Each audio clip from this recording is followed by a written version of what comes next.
पुन्हा एकदा आपल्यामध्ये येऊ, त्याचं वचन सांगण्याची संधी त्याने दिलेली आहे. आणि वचनात जाण्यापूर्वी तुम्ही जे युट्यूबचे संदेश ऐकून आशीर्वादित होता, कॉमेंट्स करता, मेसेजेस पाठवता, त्यांचे मी आभार मानतो.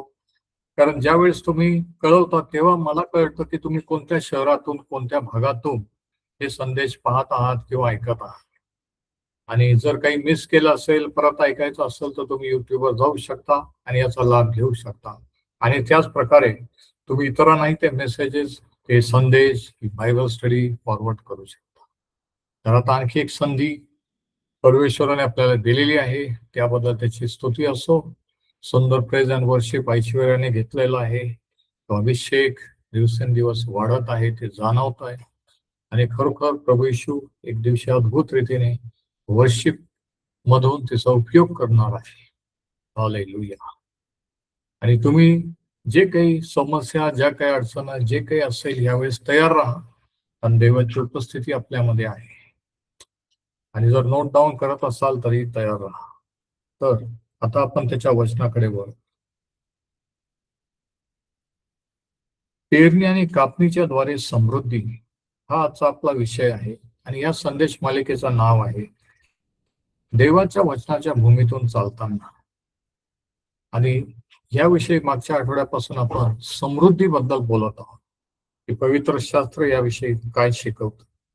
आणि मागच्या भागामध्ये आपण पाहिलं की देवाच्या लोकांसाठी समृद्ध होण्याचा मार्ग हा आहे की त्यांनी त्यांचा 10वा भाग उत्पन्नाचा देवाच्या मंदिरात आणणं, भांडारात आणणं. आता भांडार म्हणजे ज्या ठिकाणाहून तुम्हाला अन्न मिळतं, त्या ठिकाणाहून तुमची आत्मिक वाढ होते, ते तुमचं भांडार. आज आपण पाहू आणखी एक तत्व जे शास्त्राला धरून आहे की परमेश्वर त्याच्या लोकांना समृद्ध कसं करतो. आणि हे जे तत्व आहे ते आपल्याला आणखी एक क्षेत्र म्हणजे समृद्धी, जे आपल्यासाठी नेमलेलं वतन आहे, त्या वतनामध्ये शारीरिक आरोग्य आहे, पापांची क्षमा आहे, बंधनातून मुक्ती आहे, आणि ह्या आयुष्यात असताना आर्थिक समृद्धी देखील आहे. पण म्हणून आपण दुसरी करंथिकरास पत्राचा 9वा अध्याय याच्यातले काही वचन आज पाहणार आहोत. आणि दुसरे करिंथ 8 आणि 9 हे दोन्ही अध्याय देण्याविषयी आहेत की देवाला देणं हे कसं असावं, का द्यावं, दिल्याने काय होतं. हे दुसरे करिंथ 8 आणि 9 या दोन अध्याय पौलाने सविस्तर या ठिकाणचा पार्श्वभूमी किंवा बॅकग्राऊंड अशी आहे की पौल गरीब मंडळांना, गरीब विश्वासधाऱ्यांना, काही लोकांकडून, मंडळांकडून ऑफरिंग घेऊन त्यांच्या गरजा भागवण्यासाठी येत असत. आणि पौल करिंथीकरांना लिहिताना तो त्यांना सूचना देतो की देण्याविषयी देवाने त्याला काय प्रकट केलेलं आहे. आणि जे काही त्याने त्यांना लिहिलं ते प्रत्येक काळात आणि आज आपल्यालाही लागू आहे. आपण वाचू दुसरे करिंथीकरास पत्राचा 9वा अध्याय आणि वचन 5 ते 9. म्हणून तुम्ही पूर्वी जी देणगी देऊ केली होती ती जमा करून तयार ठेवावी. म्हणजे आता पौल करिंथीला जात आहे, जाण्यापूर्वी तो या सूचना देत आहे. मात्र ती कृपेनतेने न देता उदार अंतकरणाने द्यावी. म्हणून तुमच्याकडे आगाऊ जाण्याची बंधू वर्गाजवळ विनंती करणे मला जरूरचे वाटले. हे ध्यानात घ्या की जो हात राखून पेरतो तो त्याच मानाने कापणी करेल, आणि जो सढळ हाताने पेरतो तो त्याच मानाने कापणी करेल. प्रत्येकाच्या मनात ठरवल्याप्रमाणे द्यावे, दुःखी मनाने किंवा देणे भाग पडते म्हणून देऊ नये, कारण संतोषाने देणारा देवाला प्रिय असतो. सर्व प्रकारची कृपा तुमच्यावर विपुल होऊ देण्यास देव समर्थ आहे, यासाठी की तुम्हाला सर्व गोष्टीत सगळा पुरवठा नेहमी होऊन प्रत्येक चांगल्या कामासाठी सर्व काही तुमच्याजवळ विपुल व्हावे. तो चौकडे वाटप करीत असतो, दारिद्र्यास दान धर्म करीत असतो, त्याचे नीतिमत्व युगानुयुग राहते, असे शास्त्रात लिहिले आहे. दुसरे करिंथ 9, 5 ते 9. आता या ठिकाणी पाऊल पेरणी आणि कापणी म्हणजे शेतीची भाषा वापरतो की देवाला देणं आपलं अर्पण, ऑफरिंग, दशांश किंवा अर्पण हे जसं काही बी आहे. आणि जेव्हा आपण देतो तेव्हा आपण देवाच्या राज्यात पेरणी करत असतो. आणि या ठिकाणी तो ही पेरणी पैशाच्या बाबत सांगत आहे. आणि मग याविषयी सांगताना आणखी एक महत्वाचं तत्व तो सांगतो की आपला उद्देश किंवा ध्येय काय असावा. प्रत्येकाने आपापल्या मनात ठरवल्याप्रमाणे द्यावे. म्हणजे अगोदर मनात ठरवावे आणि मग द्यावे. दुःखी मनाने किंवा देणे भाग पडते म्हणून देऊ नये. कारण संतोषाने देणारा देवाला प्रिय असतो. संतोषाने किंवा आनंदाने देणार. आता आपल्यापैकी बरेच जण देणारे आहेत, पेरणी करणारे आहेत, पण किती जण आनंदाने देणारे आहेत. आणि परमेश्वर ते पाहतात. आणि 8वं वचन बघा. आणि ह्या रीतीने आपण पेरणी आणि कापणी केल्यानंतर देवाच्या राज्यासाठी, देवाच्या कार्यासाठी दिल्यानंतर काय होईल त्याचा परिणाम तो सांगतो वचन 8 मध्ये. सर्व प्रकारची कृपा तुमच्यावर विपुल होऊ देण्यास देव समर्थ आहे. सर्व प्रकारची अंडरलाईन करा.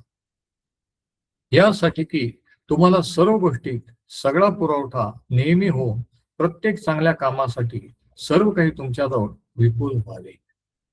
आता या वाक्यात, ह्या वचनात किती वेळेस सर्व हा शब्द आलाय जरा अंडरलाईन करा. आणि ही देवाची आपल्यासाठी, तुमच्यासाठी, माझ्यासाठी आशीर्वादाची लेवल आहे की सर्व प्रकारची कृपा आपल्या नोकरी धंद्यात, व्यवसायात, ज्या कामात, जे काही आपण काम करतो त्याच्यात सर्व प्रकारची विपुल होऊ देण्यास तो समर्थ आहे. कशासाठी? यासाठी तुम्हाला सर्व गोष्टी, सगळा पुरवठा, किती गोष्टी, सर्व गोष्टी, काही नाही, सगळा पुरवठा नेहमी होऊन, काही वेळा नाही की देवाने माझी गरज पुरवली, नेहमी हो प्रत्येक चांगल्या कामासाठी सर्व काही तुमच्याजवळ विपुल व्हावे.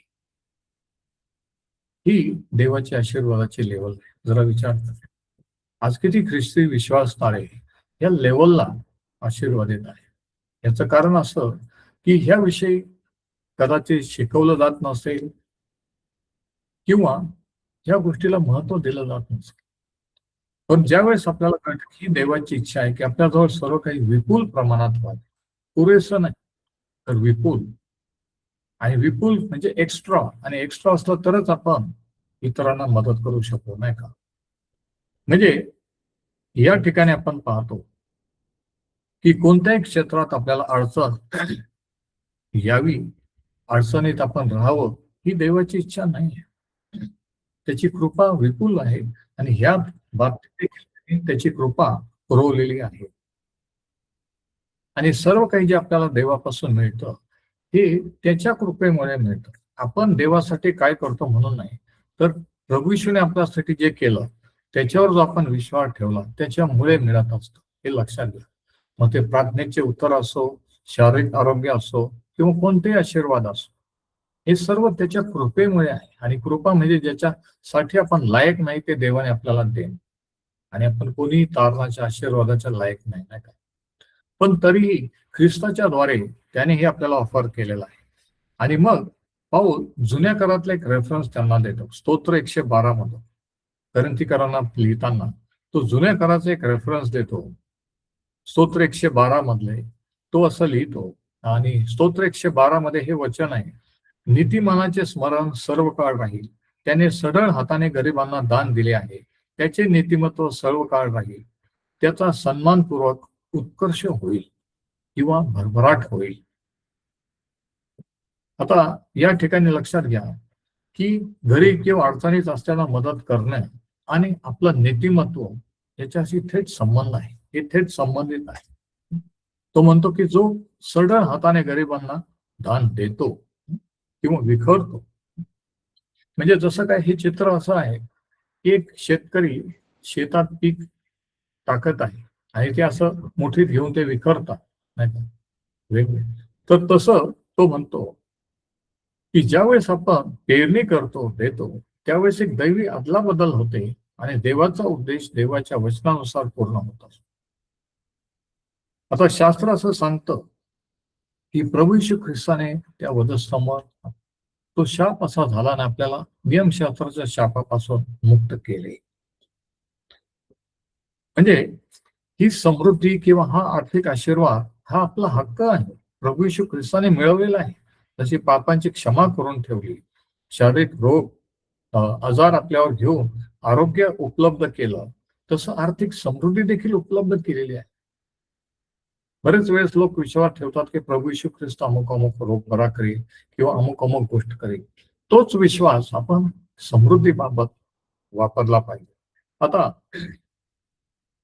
दुसरे करीन दुसरा अध्याय 8वा अध्याय 9व्या वचनात काय लिहिले बघा. दुसरे करीन याचा 8वा अध्याय आणि 9वं वचन. तो म्हणतो, आपल्या प्रभू येशू ख्रिस्ताची कृपा तुम्हाला माहित आहे की तो धनवान असता तुम्हाकरिता दारिद्र्य झाला, अशा हेतूने की त्याच्या दारिद्र्याने तुम्ही धनवान व्हावे. दुसरे करीन 8 आणि वचन 9. म्हणजे त्या वधस्तंभावर एक अदला बदल झाली.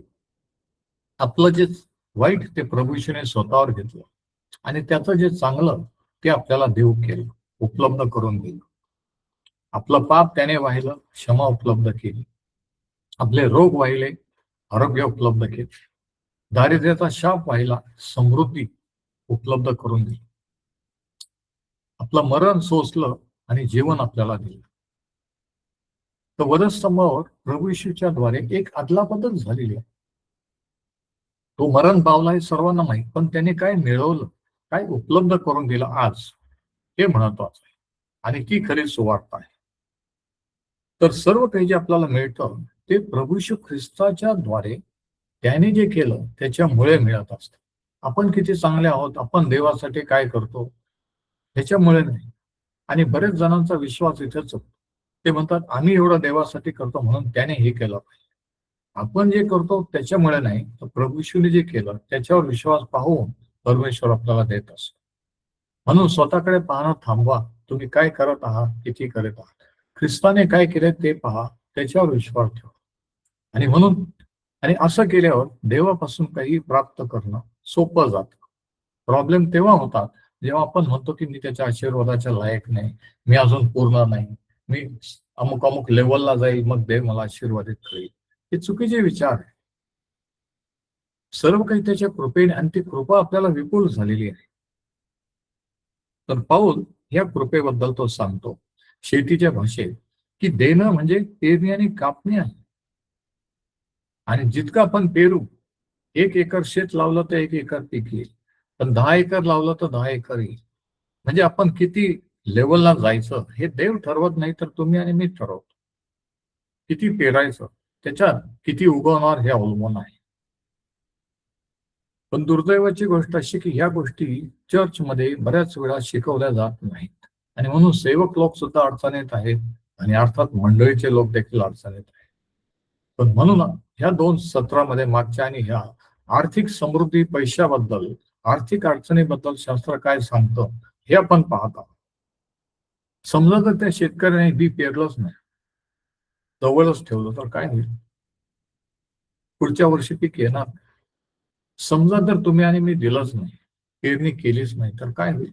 ज्यावेळेस पैशाची अडचण भासेल त्यावेळेस आपण अडचणीतच राहू. पण जर आपण पेरणी केलेलं असेल तर ते उगवत राहील आणि आपण त्याची कापणी करू आणि ह्या रीतीने आर्थिक आशीर्वादात चालू.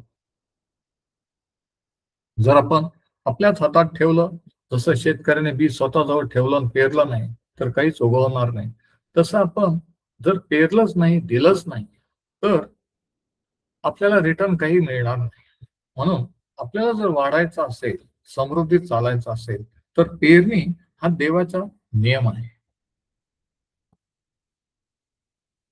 आता स्तोत्र 112 मध्ये आणखी काही गोष्टी सांगितलेल्या आहेत की ज्याचा रेफरन्स पावलाने 2 कोरिंथीकारास पत्रात दिला, स्तोत्र 112 मधून. आणि या स्तोत्रामध्ये एका अशा माणसाचं चित्र आहे की ज्याच्या ज्याच्या जीवनाचा पाया देवाच्या वचनावर होता स्थिरपणे आणि त्याला देवाचं नीतिमत्व किंवा धार्मिकता प्राप्त झालेली होती, जो देवाचा भय धरत होता. आणि अशी व्यक्ती कशी असते, असा माणूस कसा असतो याचं वर्णन या स्तोत्रात आहे. जरा ऐका.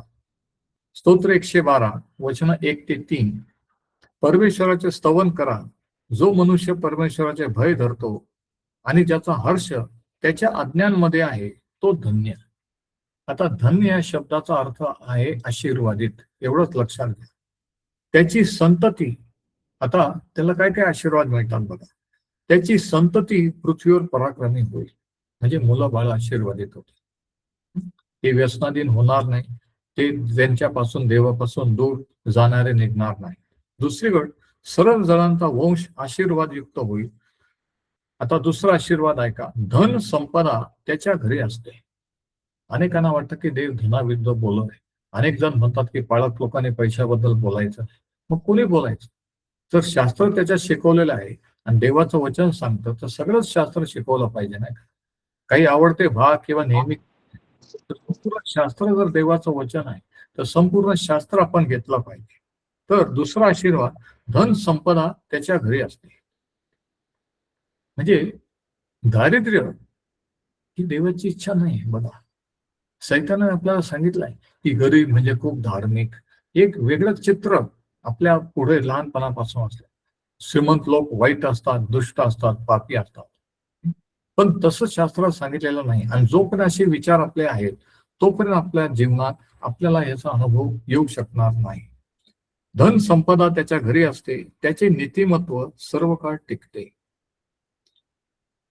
जो मनुष्य दया करतो व उसने देतो त्याचे कल्याण होते. तो न्यायाने आपले व्यवसाय करेल.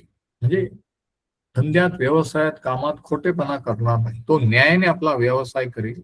त्याने सढळ हाताने गरिबांना दान दिले आहे किंवा विखुरले आहे, त्याचे नीतिमत्व सर्व काळ राहील. बघा, देण्याचा आणि नीतिमत्वाचा थेट संबंध आहे.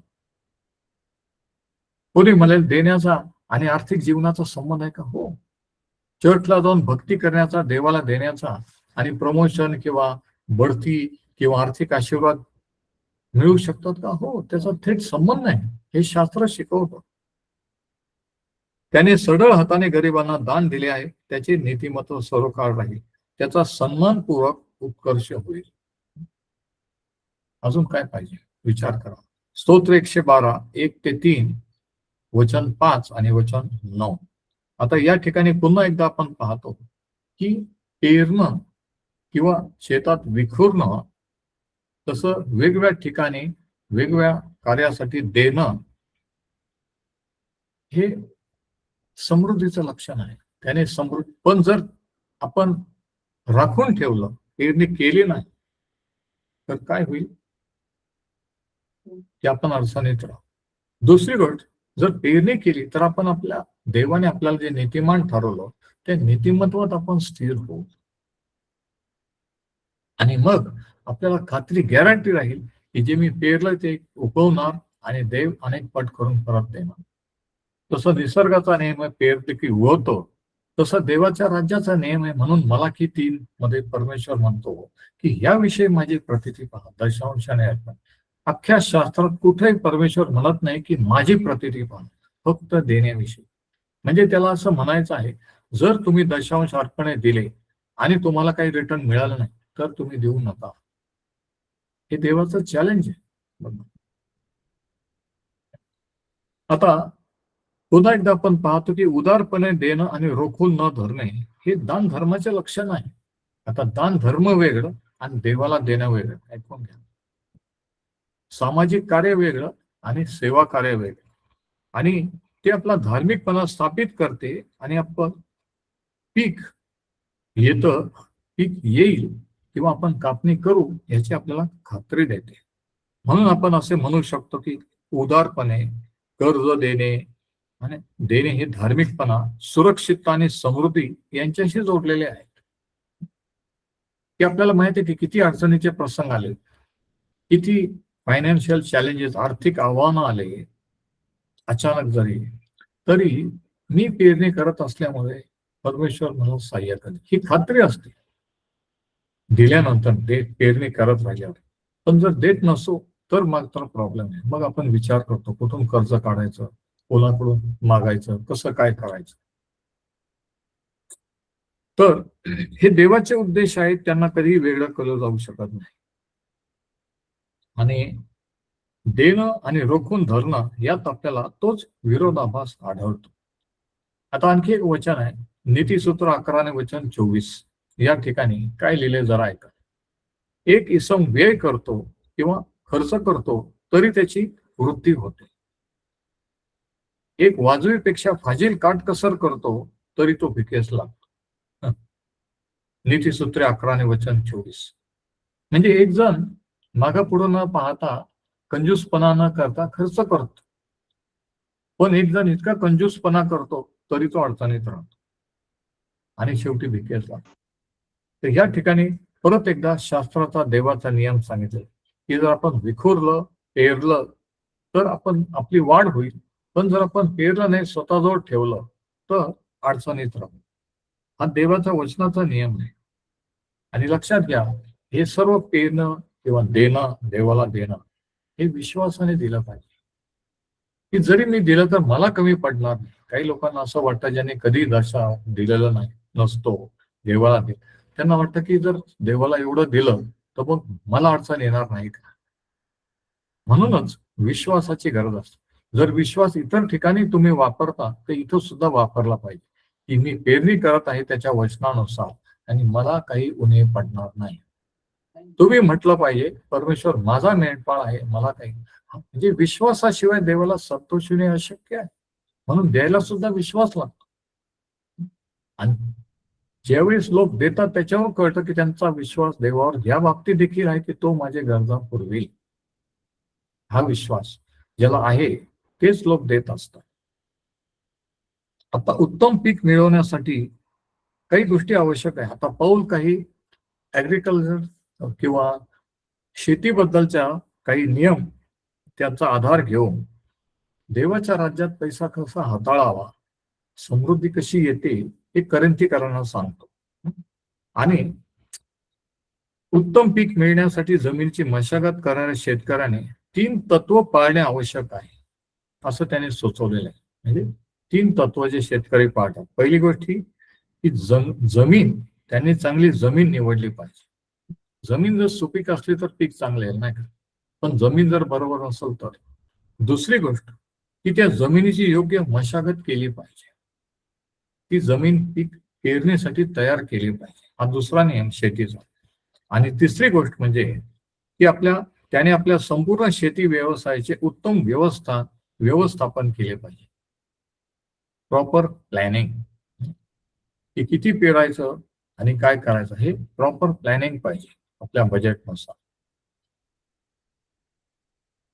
आणि म्हणून शेतकरी लोक प्रॉपर प्लॅनिंगने चांगल्या जमिनीची मशागत करूनच पेरणी करतात. कारण त्यांना माहिती आहे की तसं जर केलं नाही तर पेरून देखील काही फायदा होणार नाही.